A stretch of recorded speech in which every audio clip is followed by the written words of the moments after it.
Hi, this is Zoe from Carepatron. Before you watch this video, don't forget to like and subscribe for more content like this.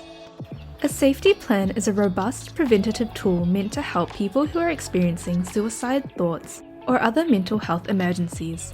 This complete approach, particularly the Stanley Brown safety approach, includes individualized strategies to assist individuals in recognizing and managing crisis. The safety plan is not a passive document, but an active strategy to increase resilience and self-efficacy. It functions as a roadmap, directing people from the onset of a crisis, as indicated by early warning indicators, via various internal and external coping mechanisms to a position of safety and stability.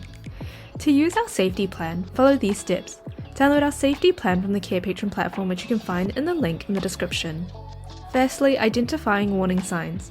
This is the first and most crucial step in preventing a crisis. The individual recognizes personal triggers or signs that indicate a catastrophe is on the way.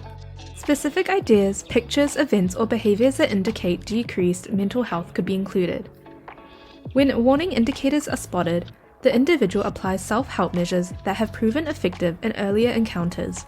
Mindfulness techniques, breathing exercises, and other activities that help distract from upsetting thoughts or lower emotional intensity may be included in these strategies.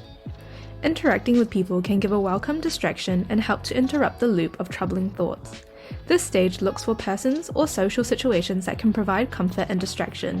Sometimes diversion is insufficient, and the individual must seek assistance.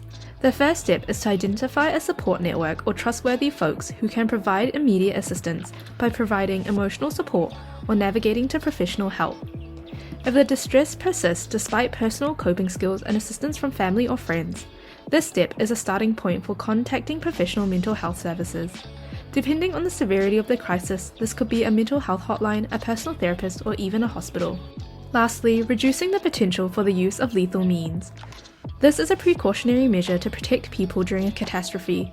It entails planning to restrict access to fatal means, which can significantly improve one's chances of surviving a catastrophe. Here is a sample of our safety plan, which you can find on our Carepatron platform. To find our safety plan, go to our Carepatron platform or click on the link in the description. In our template section, we have a variety of templates and worksheets for you to use with your patients. You can filter or type in the keywords to find the worksheet. If you are struggling with thoughts of suicide, do not be afraid to seek help from your local suicide crisis line. In our description, we have a link with a list of the International Suicide Hotline.